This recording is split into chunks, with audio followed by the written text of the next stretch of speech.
Radio Análisis, completamente en vivo y en directo en esta jornada de día jueves 14 de diciembre del año 2023. Como es habitual a esta hora de la mañana, este día de la semana, estamos junto a nuestros amigos y amigas de Fundación Sol. Saludamos en esta ocasión a la socióloga integrante de esta fundación, María José Azócar. ¿Cómo le va, María José? Buenos días. Buenos días, Claudio, y a todo el equipo ahí de la radio.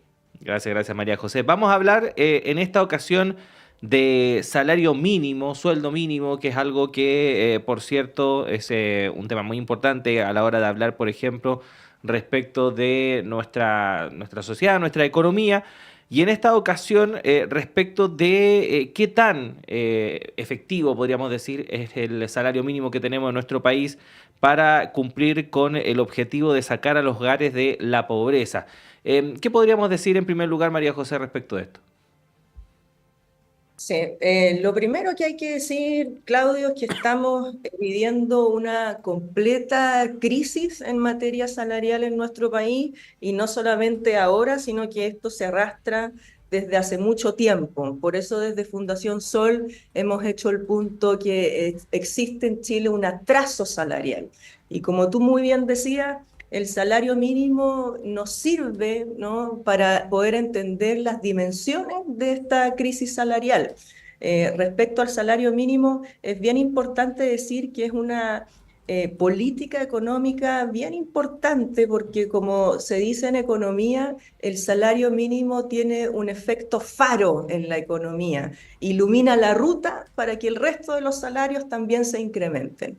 Y la realidad es que cuando se considera un hogar promedio en nuestro país, es decir, un hogar constituido por tres personas, bueno, el actual salario mínimo no permite que un hogar promedio de nuestro país pueda superar la línea de la pobreza, ¿no? Entonces eso a una le permite dimensionar el grado y la amplitud de la crisis. Y como esto además hay que mirarlo desde una perspectiva integral, desde una perspectiva no solamente mirando la economía, sino que también usando otras herramientas, como la sociología, por ejemplo. Cuando uno analiza, ¿no?, esta crisis salarial, siempre hay que entenderla que es una crisis que se fundamenta en una relación social, por así decirlo. Entonces, mientras la mayoría, ¿no?, recibe salarios muy bajos, bueno, hay un poco grupo de personas, ¿no?, un puñado de personas que recibe ingresos muy altos en nuestro país. Entonces ese es el gran problema, ¿no? Aquí hay una relación social que es muy desigual en nuestro país, que se ha concentrado la riqueza en pocas manos, y eso explica entonces por qué estamos viviendo la crisis que estamos viviendo. Ujú. María José, ¿qué, qué- cómo podríamos comparar nuestra realidad con la de otros países, por ejemplo, u otras economías similares? ¿Se da esta crisis de salarios en otras partes del mundo como se da acá en Chile?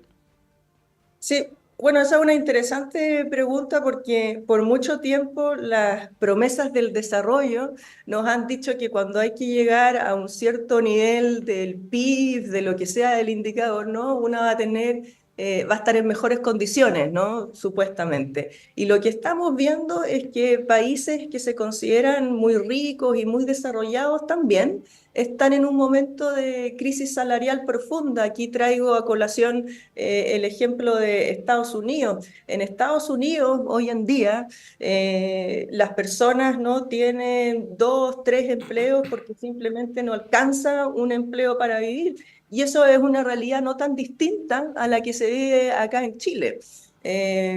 Otras maneras de entender esto tiene que ver con la calidad del empleo. Por mucho tiempo, un indicador que supuestamente nos permite acercarnos al desarrollo es tener bajos niveles de desempleo, ¿no?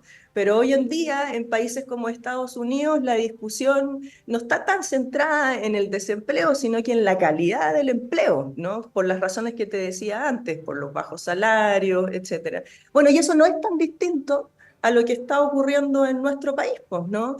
Tenemos cifras de desempleo que son importantes, ¿no? Que no son menores, pero aquí también hay que hacerse una pregunta respecto al empleo, respecto a cuáles son los niveles de suficiencia del salario, cuáles son las condiciones estructurales que le estamos dando a la clase trabajadora, por ejemplo, para que puedan sindicalizarse, por ejemplo, para que puedan participar en negociaciones colectivas, donde la literatura aquí ha sido persistente durante el tiempo en demostrar de que cuando la clase trabajadora, ¿no?, acuerda de manera colectiva, suben los salarios, ¿no? La negociación colectiva en eso es clave.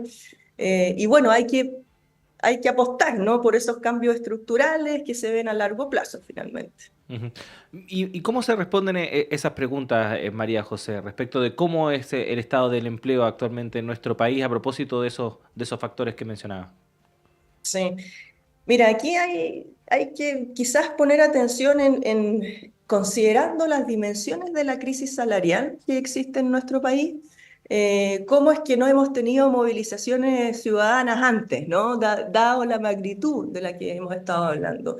Y bueno, en ese sentido, distintos gobiernos de la exconcertación, de Piñera, ¿no?, de la derecha, lo que han hecho para contener la crisis salarial es fundamentalmente usar dos estrategias. Lo primero es abrir el acceso masivo a el endeudamiento. Y la segunda estrategia ha sido entregar subsidios y transferencias directas, ¿no? De esa manera se ha contenido la crisis. Pero como sabemos, son dos estrategias que finalmente nos tienen, por una parte, totalmente enfermas como sociedad, o sea, estar endeudada tiene una correlación con problemas de salud mental, por ejemplo, en nuestra sociedad, y hoy día más del 70% de los hogares están endeudados. Casi 5 millones de personas presentan una situación de deuda morosa. La situación de las personas de 60 años y más en esto es crítico. Sus niveles de endeudamiento crece sostenidamente a través del tiempo. Entonces, el endeudamiento, claro, permite, ¿no?, a los hogares poder ahí surfear el momento, ¿no?, poder aliviar el dolor, pero a largo plazo es totalmente insostenible. Y además recordemos que quien gana con el endeudamiento son quienes prestan ese dinero, ¿no?, que son las casas comerciales, que son los bancos, y con eso entonces se concentra aún más la riqueza. Entonces, esa vía, ¿no?, es una vía que permite salir del paso, pero a largo plazo no tiene ninguna sostenibilidad. Y por otra parte, la vía de las transferencias, ¿no?, de recursos, de entrega de subsidios, de bonos directos a los hogares, claro, también permite, ¿no?, poder contener esta crisis, pero aquí recordemos dos cosas. Lo primero es que si queremos vivir en una sociedad menos enferma, ¿no?, lo que hay que hacer es robustecer los salarios, ¿no?, entregar, digamos, más gasto social, ¿no?, si queremos apuntar a un cambio estructural a largo plazo. Y por otra parte, el sistema tributario en nuestro país es profundamente regresivo. Entonces, al final se da la paradoja que los subsidios y las transferencias directas finalmente las están financiando la clase trabajadora, pues no lo están financiando quienes han recibido más ingresos. Y aquí de nuevo para recordar a las personas que nos están escuchando a qué me refiero con un sistema tributario regresivo. Bueno, me refiero, por ejemplo, a que el 0,01% de más ingresos en nuestro país tiene una tasa efectiva de impuestos más baja que el 50% más pobre, ¿no? A eso me refiero con un sistema tributario regresivo. Entonces, estas dos estrategias, endeudar por una parte y entregar transferencias directas, no son estrategias que puedan, ¿no?, solucionar esto a largo plazo. Y volviendo a tu pregunta, y Claudio, bueno, ¿qué hacer? Apostar por darle un valor al trabajo, ¿no? De manera sustantiva, con salarios suficientes, mejorar la calidad de los empleos, apostar por mayores grados de sindicalización, robustecimiento de las negociaciones colectivas, hacer una reforma bueno, crucial en materia tributaria para que podamos vivir también en una sociedad con más justicia social, ¿no? En donde las personas que más ingresos tienen aporten más a la sociedad. Ujú. Ahora, María José, es bastante llamativa esta situación porque efectivamente hace muy poquito salió una encuesta CADEM. Bueno, sabemos que a veces la CADEM no digamos que un referente muy ilustrativo de ciertas cosas, ¿no? Pero en este caso salió una encuesta a propósito de el apoyo ciudadano a distintas causas sociales. Y en el primer lugar aparecía con un 79% de apoyo los derechos laborales. Y efectivamente, pese al alto apoyo que demuestra esta encuesta que tiene este tema y que indica también que efectivamente hay mucha gente que hace una evaluación negativa, ¿no? Respecto de cómo está el sistema laboral actualmente, no es un punto que esté en la primera plana de la discusión a la hora de hablar de problemas estructurales actualmente en nuestro país. Se habla de educación, se habla de delincuencia, se habla de salud, que efectivamente son temas donde hay varios problemas y que requieren urgencia para resolverlos, pero lo laboral siempre queda un poco por debajo, ¿no? Y así se ha visto, por ejemplo, en los dos procesos constitucionales que hemos tenido últimamente. ¿Cómo se explica esa situación? Sí. Pucha, se explica de distintas maneras, creo yo. Por una parte, tiene que ver con em, cómo se dibuja el debate público, ¿no? Aquí lo que hace la Radio Universidad de Chile, ¿no? Es excepcional en llevar, por ejemplo, estas conversaciones como la que estamos teniendo, pero aquí es importante considerar, pucha, la influencia de los medios de comunicación en establecer ciertas agendas, ¿no? Eso por una vía.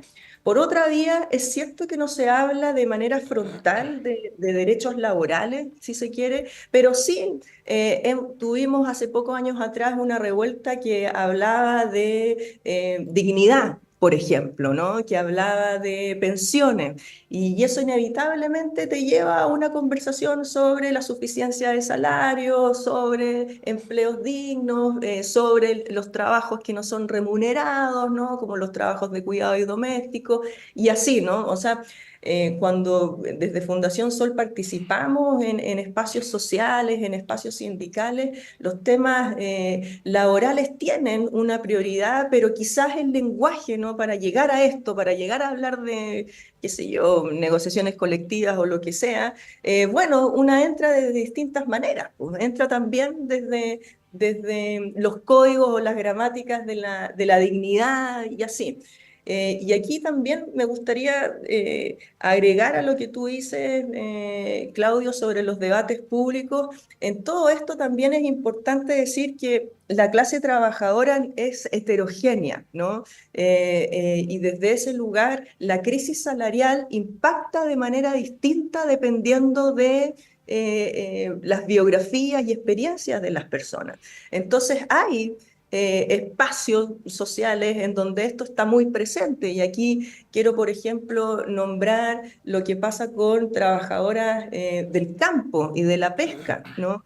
Las condiciones laborales y de personas que de manera sostenida cada vez son más mujeres, ¿no? Inmigrantes, las que participan, ¿no? De estas ramas de la economía, bueno, su situación laboral, la suficiencia de su salario es pésima, ¿no? Están en un momento de crisis profunda.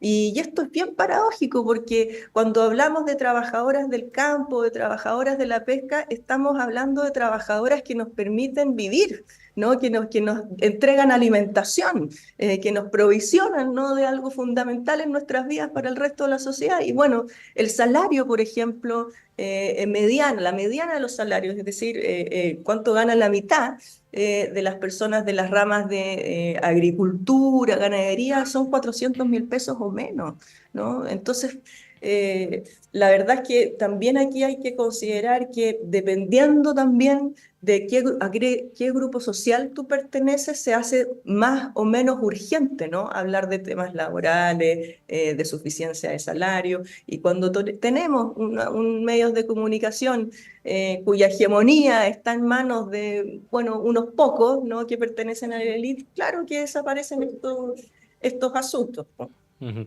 Por último, María José, nos quedan un par de minutos y para cerrar también el tema del salario mínimo y para ponerlo así en términos más gráficos. eh, ¿De cuánto debe ser el monto del salario mínimo para que cumpla finalmente con este criterio de suficiencia? Sí. Gran pregunta, Claudio. Esa es una pregunta no ética, una pregunta normativa. Aquí, si uno quisiera poner un mínimo estándar, ¿no? Al menos el salario mínimo debería sacar a un hogar de la pobreza. O sea, al menos deberíamos hablar de eso, ¿no? De que un hogar promedio en Chile logre estar por encima de ese umbral de pobreza. Eso sería lo mínimo. Pero bueno, como el umbral de pobreza también en nuestro país es bien bajito, ¿no? Se mide en función de una canasta de consumo que, por ejemplo, te permita consumir 2.000 kilocalorías diarias. Una podría aspirar es que esto debería ser incluso más, ¿no? Que una, no sé, una persona pueda tener la oportunidad de recreación, de tener actividades de ocio, que sea algo más, digamos, que la sobrevivencia. Y desde ese lugar, bueno, en Fundación Sol, año tras año hacemos propuestas concretas, ¿no? Con una meta definida para alcanzar ese salario mínimo, considerando, ¿no? Múltiples factores, por ejemplo, la situación de las pequeñas empresas, pero teniendo estas preguntas normativas de guía, ¿no? Al menos hay que sacar a un hogar de la pobreza y al menos hay que aspirar, ¿no? En el mediano plazo a que sea más que eso, pues, ¿no? Que te permita el salario mínimo finalmente tener una buena vida. Ujú.